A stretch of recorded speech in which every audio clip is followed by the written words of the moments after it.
Captain Tae-ho Kim stood in the massive viewing hall of Nexus Prime Station and tried not to let his anger show on his face.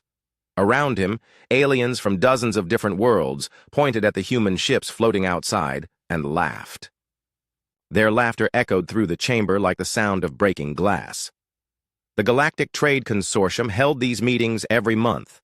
New species came to show their fleets and asked to join the big galactic community. Today was Earth's turn, and Tae-ho wished he was anywhere else in the universe.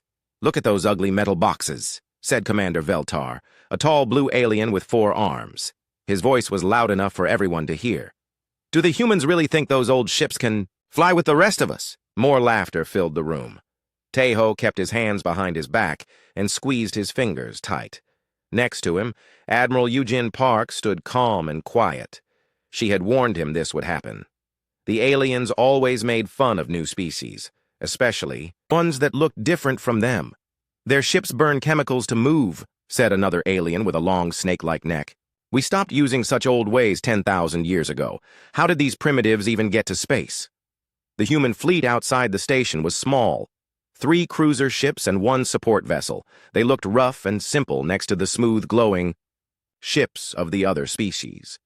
The alien ships seemed to be made of light itself, with no sharp edges or visible engines. They moved through space like fish swimming through water. The human ships looked like what they were, chunks of metal and ceramic armor built for war. Their engines left bright trails of fire behind them. Their hulls were covered in sensors and weapons that stuck out like spikes. To the aliens, they must have looked like flying scrap piles. "Chemical rockets," laughed Commander Rixtel, the military assessor who would decide if humans could join the consortium. "And look at all those projectile weapons. Do they plan to throw rocks at enemy ships?" Tae-ho wanted to tell them that those rocks could punch holes through a moon, but Admiral Park touched his arm gently. She was right to stop him. Let them think what they wanted to think. It would make things easier later. The assessment began with each species showing what their ships could do. The Veltar demonstrated their energy shields that could stop any attack. The Zephyrians showed off their faster-than-light jumps that left no trace. The Crystalline Collective made their ships turn invisible for several minutes. Each demonstration brought cheers and applause from the watching aliens. Technology that seemed like magic to human eyes was just normal stuff to them. They had been traveling between stars for thousands of years, while humans were still learning to make fire. When Earth's turn came, the room went quiet. Not the good kind of quiet, the kind that happens when people are waiting for something funny to happen. Admiral Park stepped forward. She was a small woman, but she carried herself like someone who had seen real war. Her uniform was simple and practical, with no decorations except for a few service ribbons. Next to the flowing robes and glowing jewelry of the aliens, she looked plain and boring. "Honored members of the consortium," she began, her voice clear and steady. "Humanity requests membership in your organization. We offer our friendship, our trade, and our protection." The word protection made several aliens chuckle. What could these primitive humans possibly protect anyone from? Admiral Park continued without seeming to notice the laughter. "Our fleet may look different from yours, but we have traveled far to be here. We hope to learn from your wisdom and share our own knowledge." "What knowledge could you possibly have that we don't?" asked Commander Veltar. His 4 arms spread wide in a gesture that was probably meant to be insulting. "You still use metal ships and chemical fuel. We have moved beyond such crude methods." "We have learned much about survival," Admiral Park replied calmly. "Sometimes the old ways work better than the new ones." This brought more laughter. Commander Rixtel stood up from his floating chair. He was a squid-like creature with tentacles instead of arms and skin that changed colors when he talked. "Humans," he said, and his skin flashed red with amusement. "Your ships are interesting, but the consortium requires members who can contribute to our defense. How can ships that burn chemicals and fire metal slugs help protect our peaceful trade routes?" Outside the viewing windows, the human support vessel drifted slowly past. It was the ugliest ship in the formation, a fat, round thing covered in cargo pods and sensor arrays. It looked like a flying warehouse with engines stuck on the back. Chief Engineer Minho Lee was aboard that ship right now, probably running his final checks on systems that no alien had ever seen. The ship was called the HFY Story, and it was the most dangerous thing humans had ever built. But to everyone watching from the station, it just looked like a garbage hauler. "Our ships may look simple," Admiral Park said, "but they have brought us safely across many dangerous places. We have faced pirates, hostile aliens, and the deep cold of space itself. We are still here." "Yes, but can you fight real enemies?" Commander Veltar asked. "Not space pirates with stolen ships, but professional military forces with modern weapons?" The question hung in the air like smoke. Every alien in the room was waiting for the answer. They had all heard stories about human aggression, but looking at these simple metal ships, it was hard to believe the stories were true. "We hope we never have to find out," Admiral Park replied. "Humanity prefers peace to war." This was the wrong answer. The aliens wanted to see strength, not peaceful intentions. Commander Rixtel's skin flashed orange with disappointment. "The consortium faces many threats," he said. "We need members who can defend our trade routes and colonies. Perhaps humanity should spend more time developing proper technology before requesting membership." The dismissal was polite but clear. Humans were not ready to join the Big Kids Club. They needed to go home and build better toys first. Captain Tae-ho felt his jaw clench. These aliens had no idea what they were looking at. The HFY Story alone could probably destroy every ship in this system, but they saw it as a harmless cargo hauler. The human battlecruisers looked primitive, but they had armor that could stop city-killing weapons and reactors that burned hotter than stars. Admiral Park bowed slightly. "We understand your position. Thank you for your time and consideration." As the humans prepared to leave, the aliens were already talking about the next presentation. Commander Veltar was telling his friends about the funny primitive humans and their metal flying boxes. Someone made a joke about humans throwing rocks at spaceships, and the whole room burst into laughter again. But not everyone was laughing. In the back of the room, a few older military officers watched the human ships with careful eyes. They had fought in real wars, and they knew that sometimes the ugliest weapons were the most deadly ones. Admiral Park walked past them with her head held high. Captain Tae-ho followed, trying to look disappointed instead of eager. Soon, very soon, the galaxy would learn what human ships could really do. The HFY Story drifted past the viewing windows one more time, looking like nothing more than a flying warehouse. Inside its hidden hull, weapons systems that could crack planets waited patiently for their moment to wake up. 3 weeks after the embarrassing meeting at Nexus Prime Station, Captain So-Young Choi was having the worst day of her life. The mining station she commanded in the Kepler 442 system was under attack, and help was nowhere to be found. "Captain, we've got 12 hostile ships coming in fast," reported her communications officer from the control center. "They're not responding to our warnings." So-Young looked at the tactical display and felt her stomach drop. 12 ships was more than enough to destroy her small mining operation.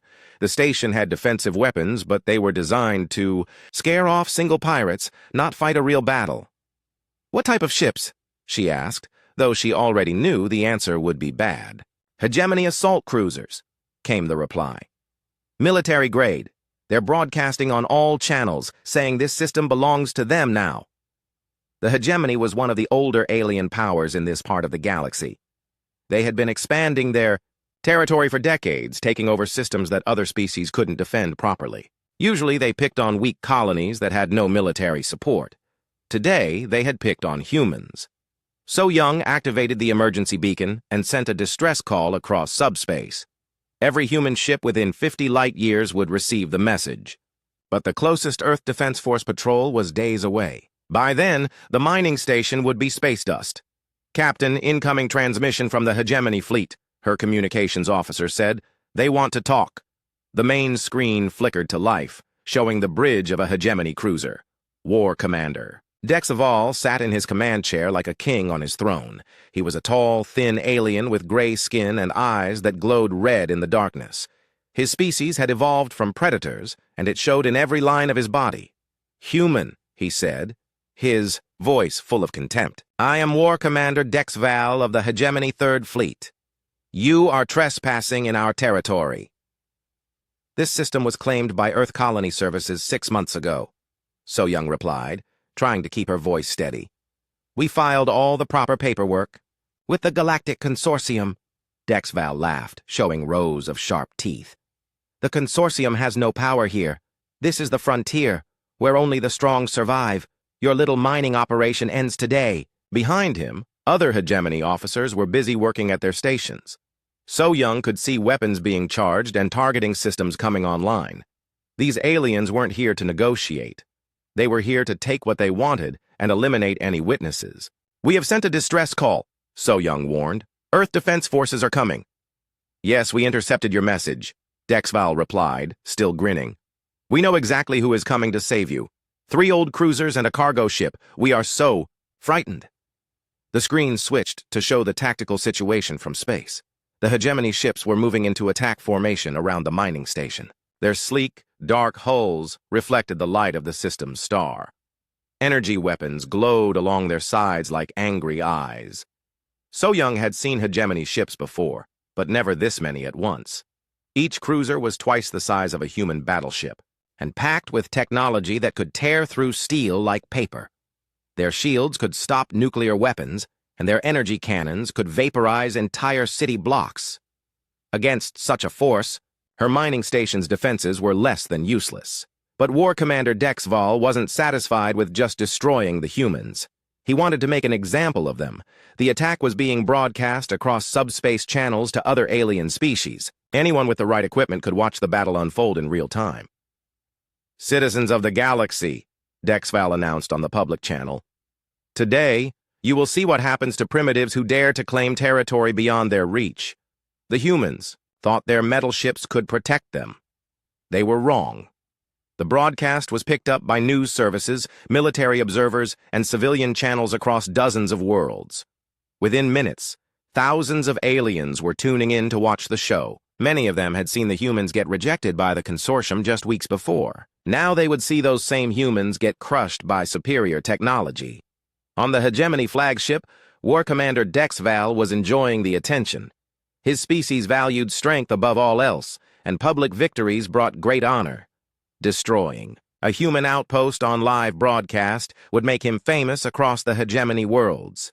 Begin the attack, he ordered his weapons officer. But do it slowly. Let the galaxy see every moment. The first energy beams lanced out from the hegemony ships, striking the mining station's outer shields. The defensive barriers flared bright blue and held for a few seconds before starting to fail. So Young watched her shield strength drop from 90% to 60% in the first salvo. Return fire, she ordered, though she knew it was hopeless. The station's defensive cannons opened up, sending streams of projectile rounds toward the attacking ships. The metal slugs struck the hegemony shields and bounced off harmlessly, creating small sparks of light against the energy barriers.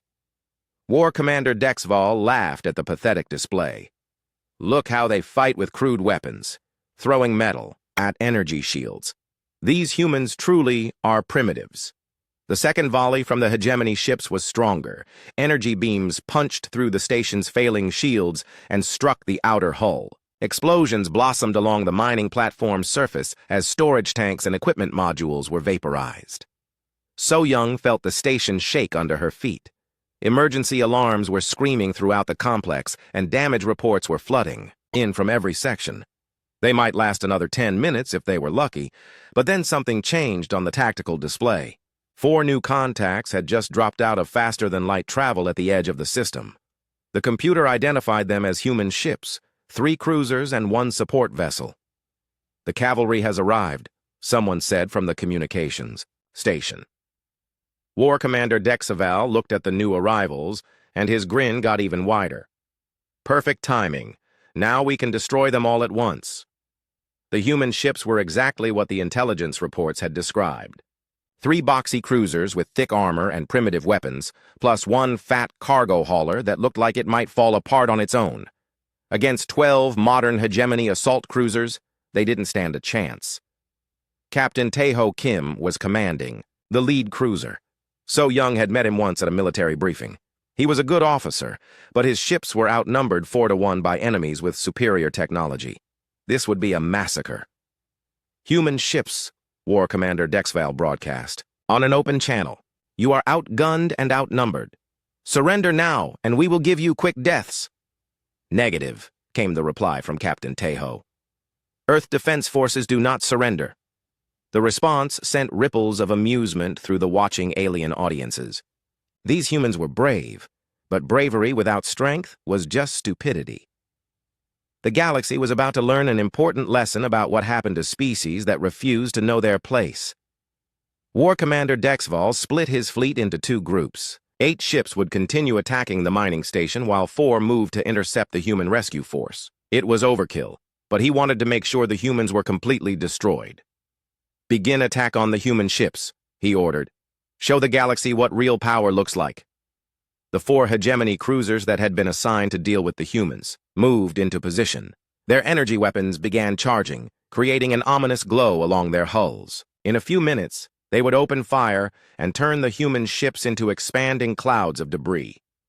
But aboard the UES Stirred, Chief Engineer Minho Lee was running final diagnostics on systems that had never been tested in real combat. The ship still looked like a harmless cargo hauler from the outside, but inside, weapons that could crack moons were coming online. Lieutenant Jiwoo Nam monitored the enemy fleet from her position at the sensor station. She counted 12 hegemony ships. Total, all of them focused on the mining station and the approaching human cruisers. None of them were paying any attention to the fat support vessel that looked like it couldn't hurt a spacefly. "All systems green," Minho reported to the bridge. "We're ready to show them what humans really fight like." Captain Bora Jang of the UES Stirred sat in her command chair and watched the hegemony ships position themselves for the kill. Soon, very soon, the aliens would learn that sometimes the most dangerous predator is the one that doesn't look dangerous at all. The trap was set. Now all they had to do was spring it. The battle began exactly as every alien watching expected it would.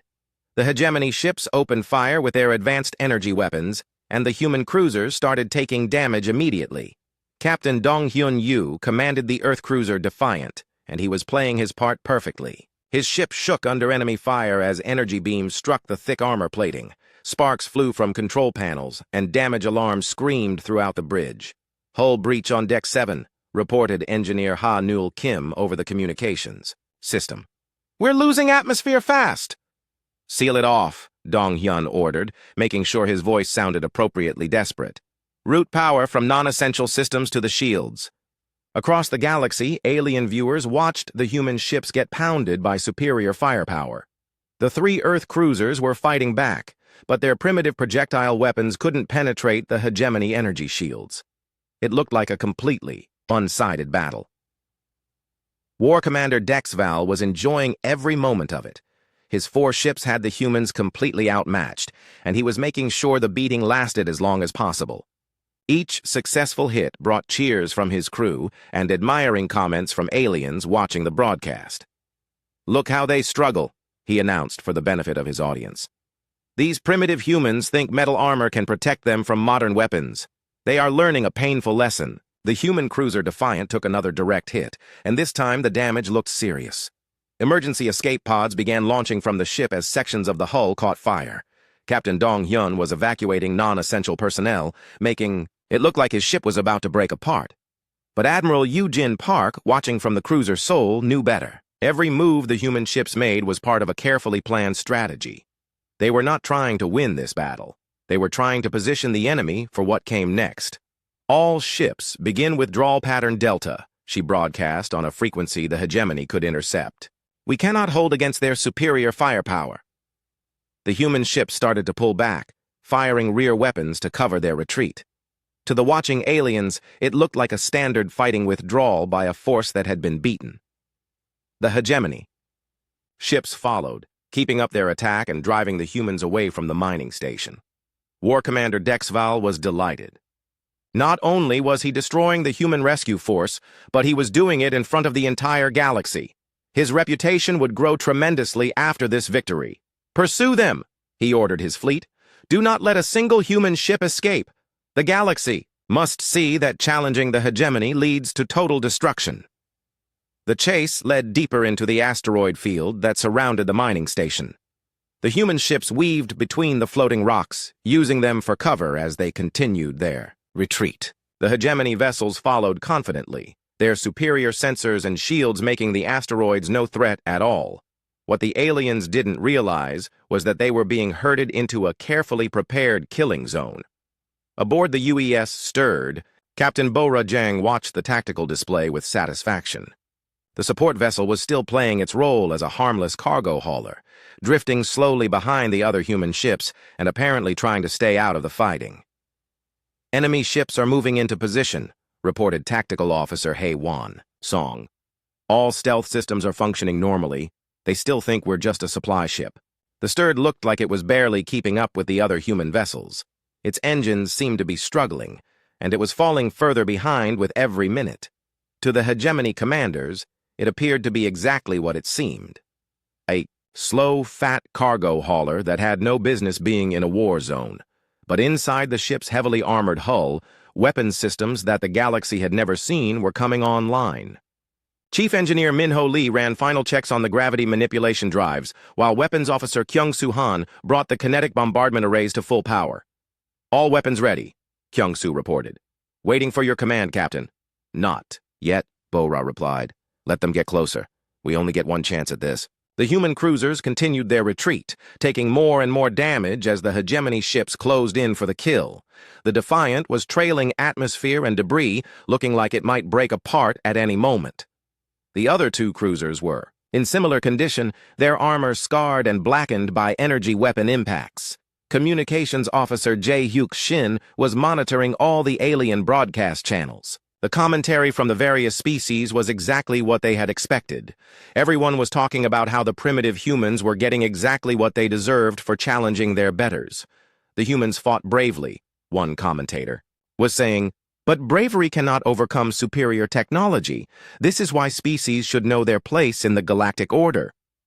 Another voice added, "Perhaps this will teach other primitive species not to expand beyond their capabilities.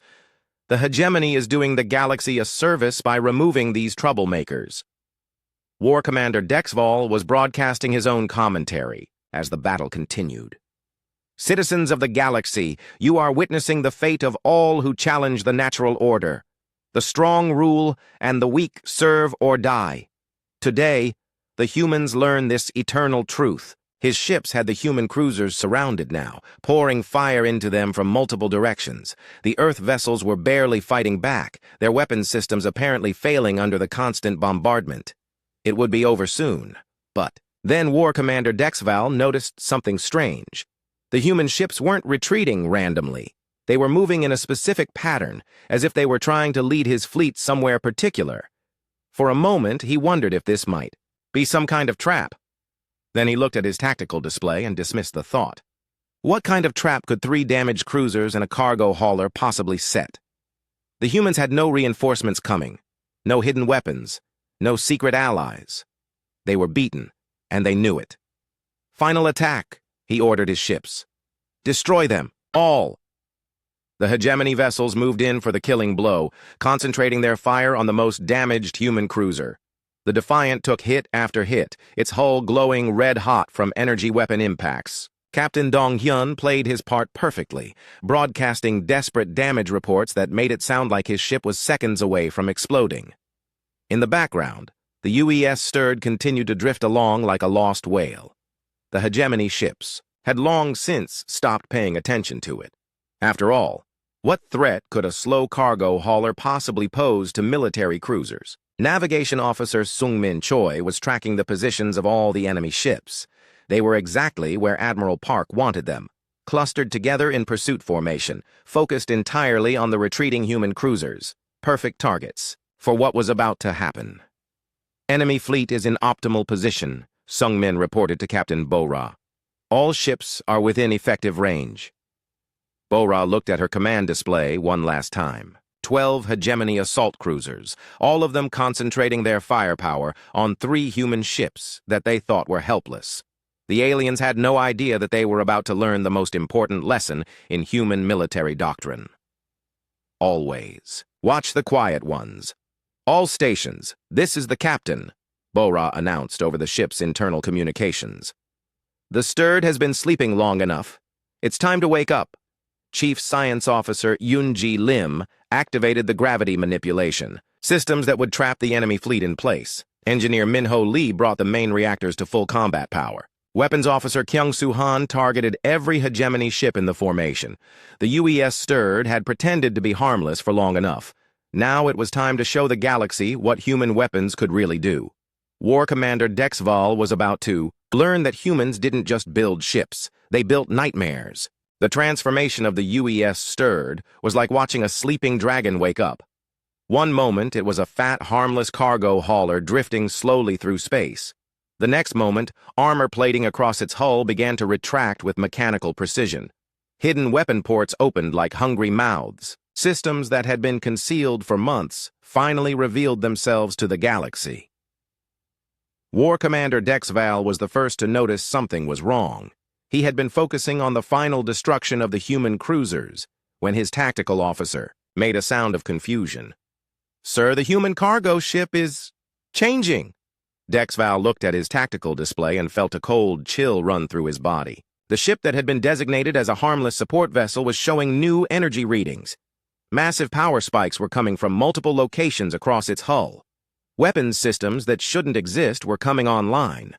"What kind of cargo ship has plasma lance batteries?" his weapons officer asked, staring at the readings in disbelief.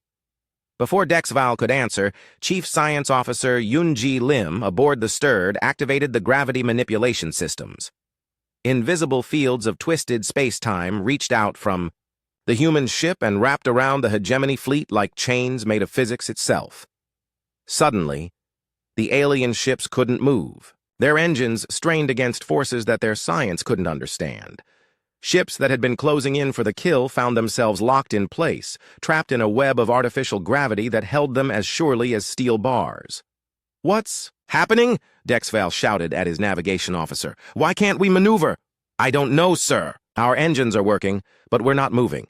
It's like space itself is holding us in place."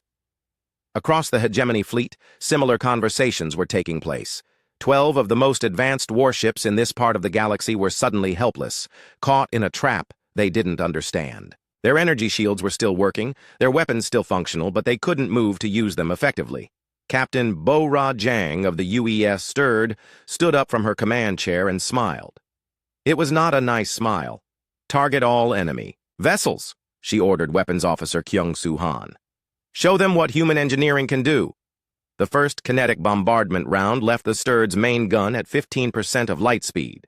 It was a simple piece of metal, tungsten steel with a depleted uranium core, but it was moving fast enough to punch through a moon.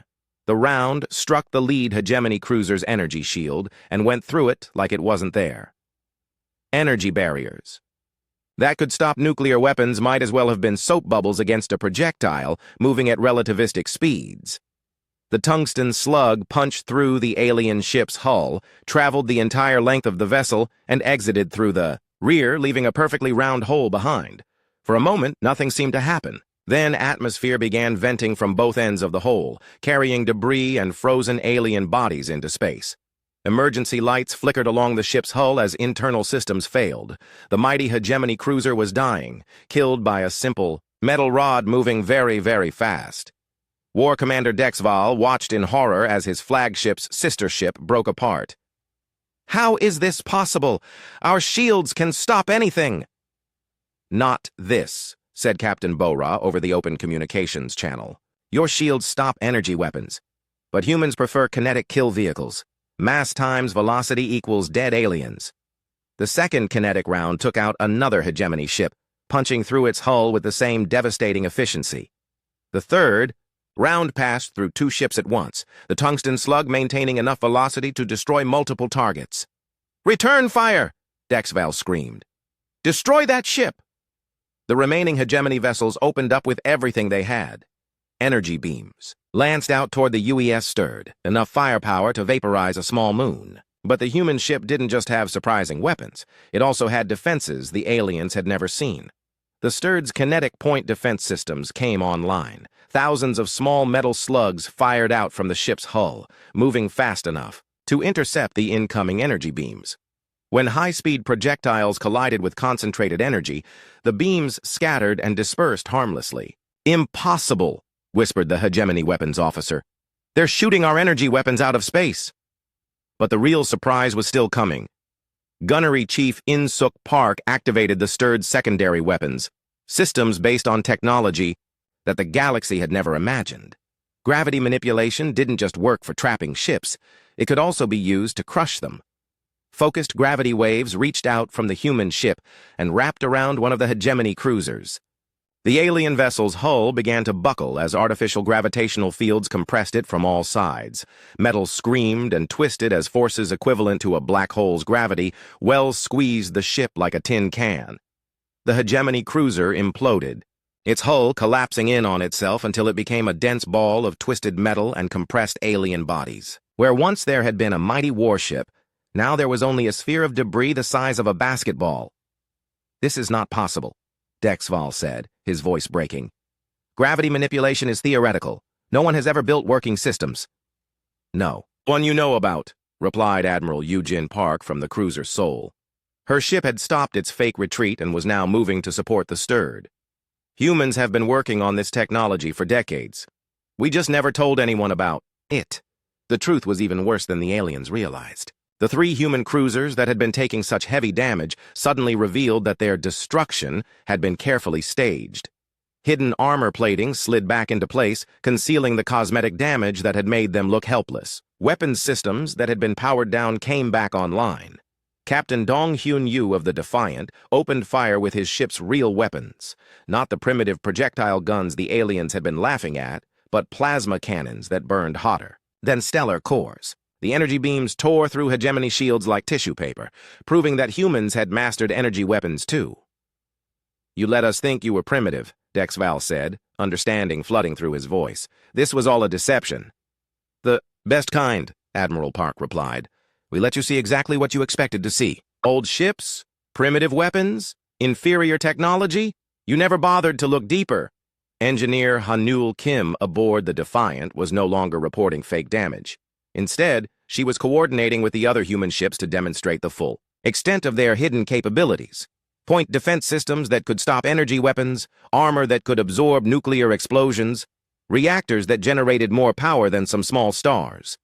"How long have you been planning this?" Dexval asked as another of his ships was destroyed by a kinetic bombardment round. "Ever since we applied to join the consortium," Admiral Park said. "We knew some species would test us. We knew they would underestimate us. So we prepared accordingly." The UES Stirred continued its systematic destruction of the hegemony fleet. Each kinetic round was perfectly aimed, each gravity wave precisely focused. Captain Bora was not just winning the battle, she was demonstrating that human weapons were beyond anything the galaxy had imagined. Communications Officer Jae-hyuk Shin was monitoring the alien broadcast channels, and what he heard there was music to his ears. The commentary had changed from confident predictions of human defeat to shocked silence and terrified whispers. The humans were hiding their true capabilities, one alien commentator said, his voice shaking. "These are not primitive ships. These are weapons of war designed by a species that understands destruction."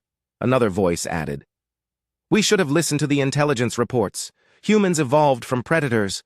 They don't fight for territory or resources. They fight for the joy of fighting itself." War Commander Dexval tried one last desperate maneuver. His remaining ships concentrated their fire on a single point of the Stirred's hull, hoping to overload its defenses. For a moment, it looked like they might succeed. Then Captain Bora activated the Stirred's ultimate weapon, a gravity lance that could focus the mass of a neutron star into a beam the width of a pencil. The gravity beam lanced out and touched the hegemony flagship. Dexval's ship didn't explode. It simply ceased to exist. The matter that had made up the cruiser was compressed beyond the point where atoms could maintain their structure.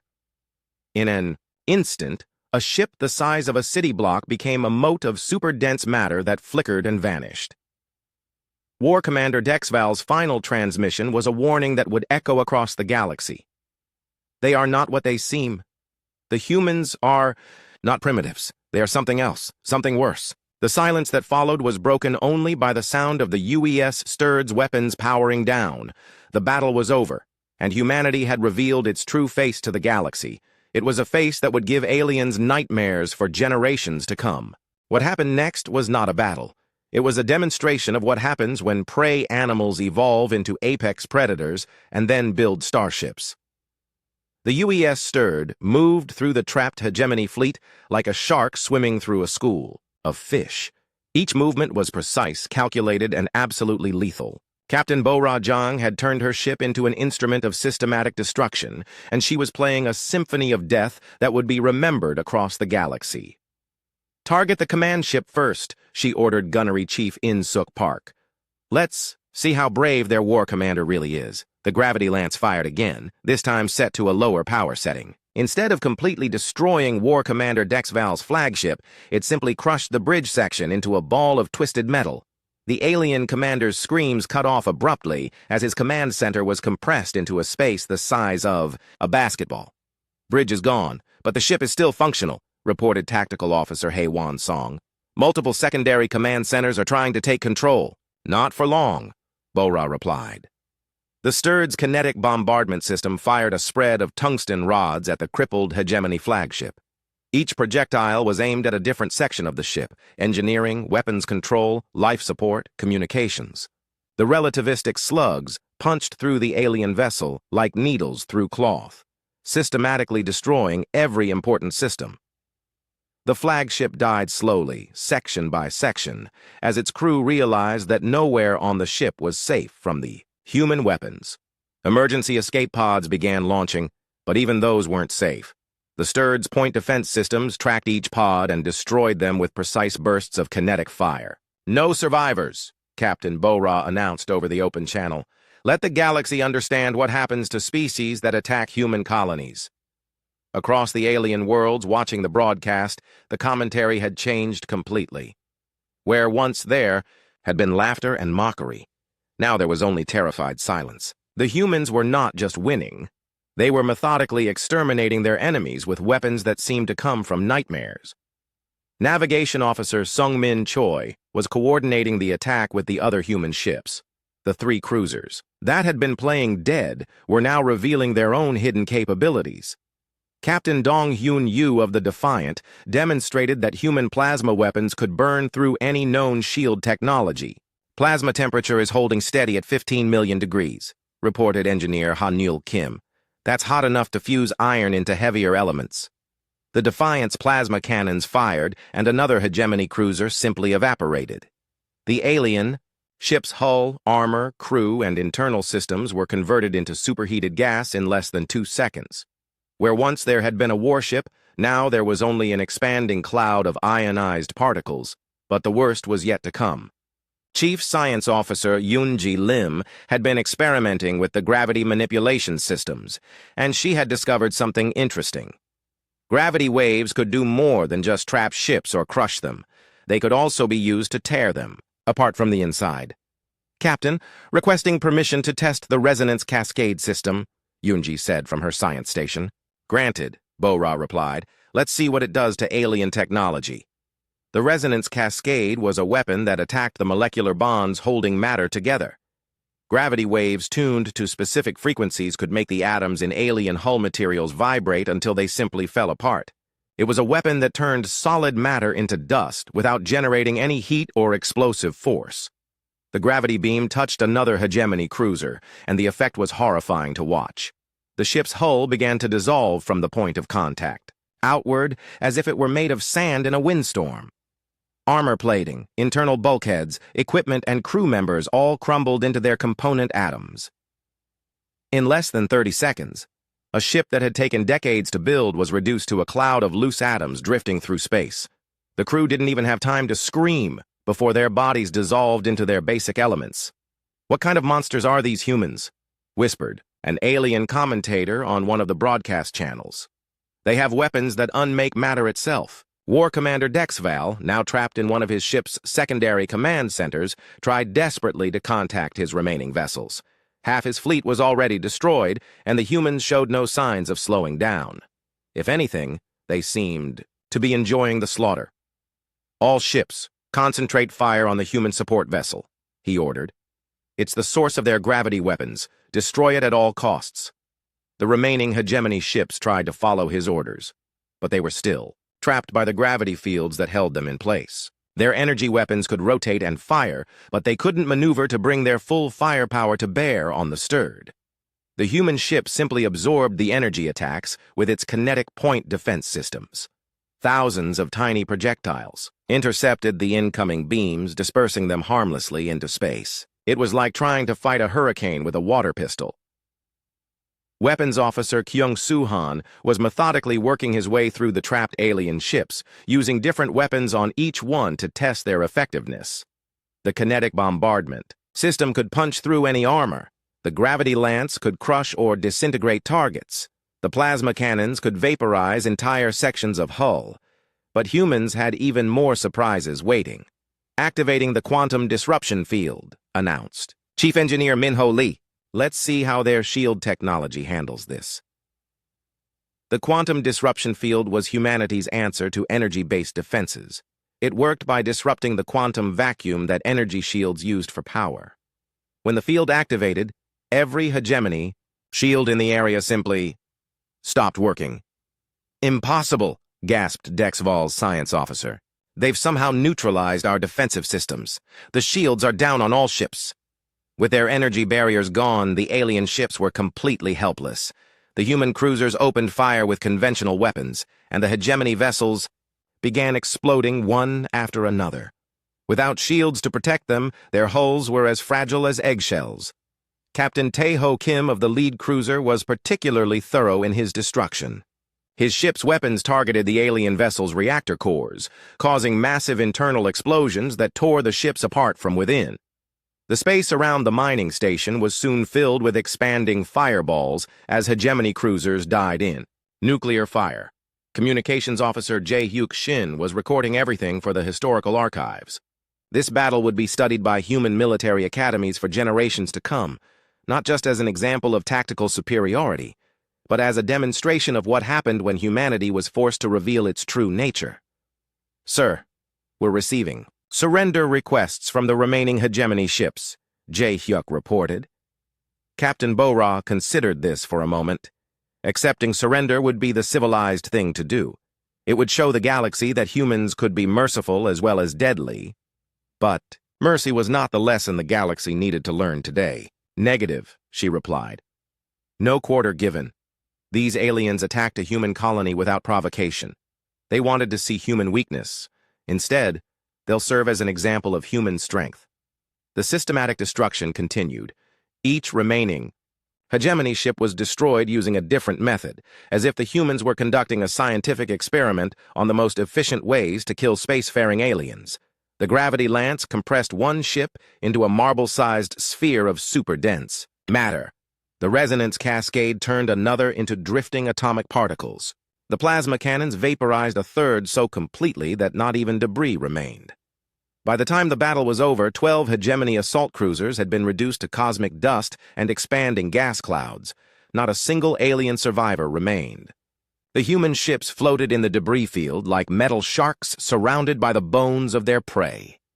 War Commander Dexval's final transmission was picked up by monitoring stations across the galaxy. His voice was broken, terrified, and filled with the knowledge that his species had made a terrible mistake. "We thought they were primitives," he whispered as his ship's life support began to fail. "We thought they were weak because their ships looked simple. But they're not simple. They're not primitive. They're something worse than that. They're human." The transmission cut off as the last hegemony ship was consumed by plasma fire. The battle was over, and humanity had announced its arrival on the galactic stage in the most dramatic way possible. The silence that followed was broken only by Captain Bo-ra's voice, broadcast on all frequencies, so that every species in the galaxy could hear her words. "Let this be a lesson to any who would threaten human colonies. We are not primitives. We are not weak. We are the children of Earth, and we have spent 10,000 years learning how to kill things that try to kill us. Test us again at your own risk." The galaxy had wanted to see what human ships could do in a real battle. Now they knew. The laughter had stopped forever. The emergency session of the Galactic Consortium was called within 6 hours of the battle's end. Representatives from every major species in the galaxy gathered in the Great Chamber on Nexus Prime Station. But this time there was no laughter, no casual conversation, no dismissive gestures. This time, everyone was afraid. The footage from the battle had spread across the galactic communication networks faster than a plague. Every news service, military intelligence agency, and civilian broadcast channel was showing the same images over and over again. 12 modern hegemony warships had been systematically destroyed by 4 human vessels, one of which had been disguised as a harmless cargo hauler. Admiral Eugene Park entered the chamber wearing the same simple uniform she had worn weeks before when the aliens had laughed at humanity's fleet. But now, the assembled delegates watched her with a mixture of fear and respect. The small, quiet woman who had spoken of peace and cooperation had revealed herself to be something far more dangerous. Commander Rixtel, the military assessor who had dismissed humanity's application, sat in his floating chair with his skin cycling through colors that indicated deep distress. His tentacles writhed nervously as he watched the human delegation take their seats. "Honored members of the consortium," Admiral Park began, her voice as calm and steady as it had been during the first meeting. "Humanity wishes to resubmit its application for membership."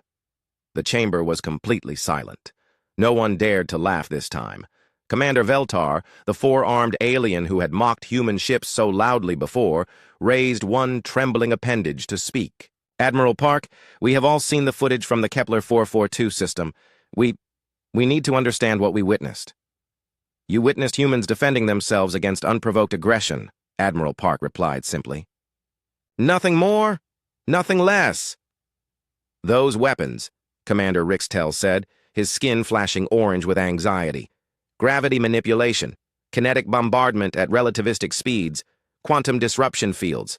These technologies are centuries beyond what we believed possible." Admiral Park nodded. "Yes, they are.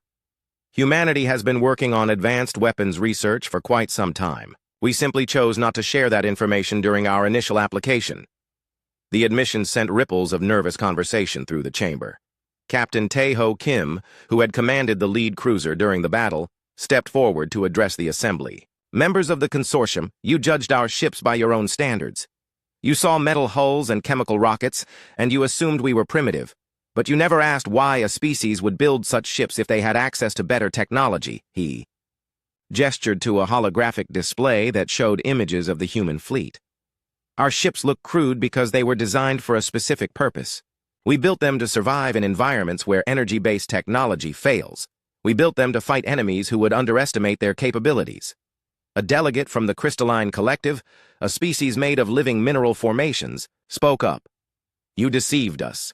You made us believe you were technologically inferior." "We allowed you to draw your own conclusions," Admiral Park corrected. "We never lied about our capabilities. We simply didn't volunteer information that you didn't ask for." The truth was more complex than the aliens realized. Humanity had indeed developed advanced technology, but they had learned through bitter experience that showing strength too early often led to preemptive attacks by nervous neighbors. Better to appear weak until the moment you needed to reveal your true power. Commander Rixtel called up his own holographic display, showing tactical analysis of the battle. "Our military experts have studied the footage extensively. The precision of your attacks, the coordination between your ships, the systematic nature of the destruction. This was not a desperate defense. This was a calculated demonstration." "Yes, it was," Admiral Park agreed without hesitation. "The hegemony chose to broadcast their attack across subspace channels. They wanted the galaxy to watch humans being destroyed. We decided to give the galaxy a different kind of lesson." Captain Tae-ho continued the explanation. "For too long, this part of space has been ruled by species who believe that technological sophistication equals military superiority. You've forgotten that the most dangerous predator is often the one that doesn't look dangerous." The chamber erupted in nervous chatter as delegates began to understand the implications. Humanity hadn't just won a battle, they had deliberately chosen to reveal their capabilities in the most dramatic way possible. The message was clear: don't mistake human restraint for human weakness. Commander Veltar asked the question that everyone was thinking. "How many other human ships are there? How many more vessels like the Stirred?" Admiral Park smiled, and it was not a reassuring expression. That information is classified, but I can tell you that the UES Stirred was our first-generation prototype. We have been making improvements. The implications hit the chamber like a physical blow. If the Stirred was just a prototype, what were the newer human ships capable of? How many of them were already built? How long had humanity been preparing for this moment? A new voice spoke from the back of the chamber. It belonged to Admiral Zekthos of the Hegemony High Command, who had arrived with a small fleet to investigate the destruction of War Commander Dexval's squadron. "Humans," he said, his voice heavy with what might have been respect or fear. "My species has ruled this sector for over 1,000 years. We thought we knew all there was to know about warfare. We were wrong." Admiral Park turned to face the Hegemony representative. "Admiral Zekthos, I assume you're here to demand compensation for the loss of your ships." "No," the alien replied, surprising everyone in the chamber. "I'm here to formally apologize for my species' unprovoked attack on your colony. War Commander Dexval acted without authorization, and his aggression has brought disaster upon our fleet." The admission sent shockwaves through the assembly. The proud Hegemony was apologizing to the humans they had considered primitive just days before. "We have analyzed the battle footage," Admiral Zekthos continued. "Our tactical experts conclude that the human ships could have destroyed our squadron in the first 30 seconds of combat. Instead, you chose to demonstrate your capabilities gradually, showing the galaxy exactly what happens to those who attack human colonies." "An important lesson," Admiral Park agreed. "One that we hope will not need to be repeated." Commander Rixtel's skin had turned a pale blue color that indicated deep thought. "Admiral Park, when you first came before this assembly, you spoke of humanity's desire for peace. Was that also a deception?" "Not at all," Admiral Park replied. "Humanity genuinely prefers peace to war.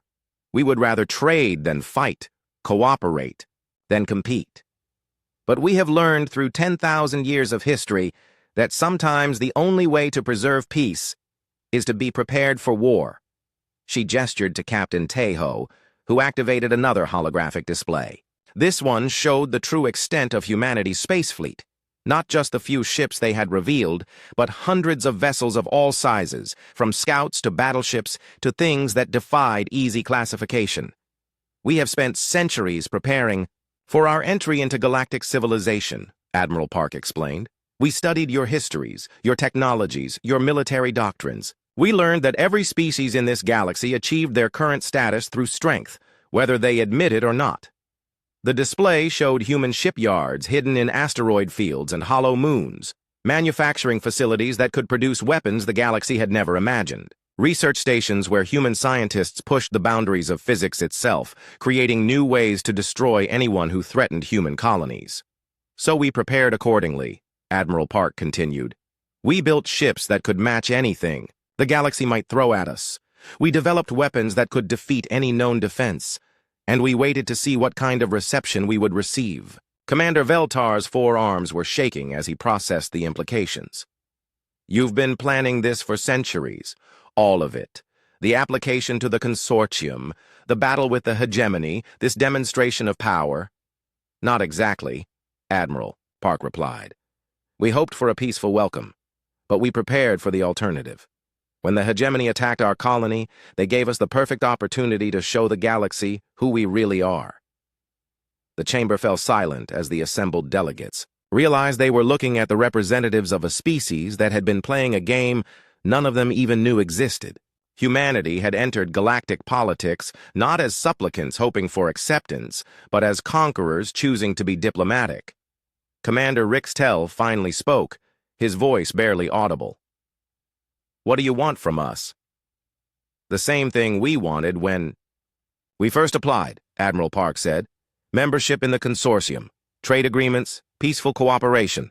The only difference is that now you understand the consequences of refusing." She stepped closer to the center of the chamber, her presence somehow filling the vast space despite her small size.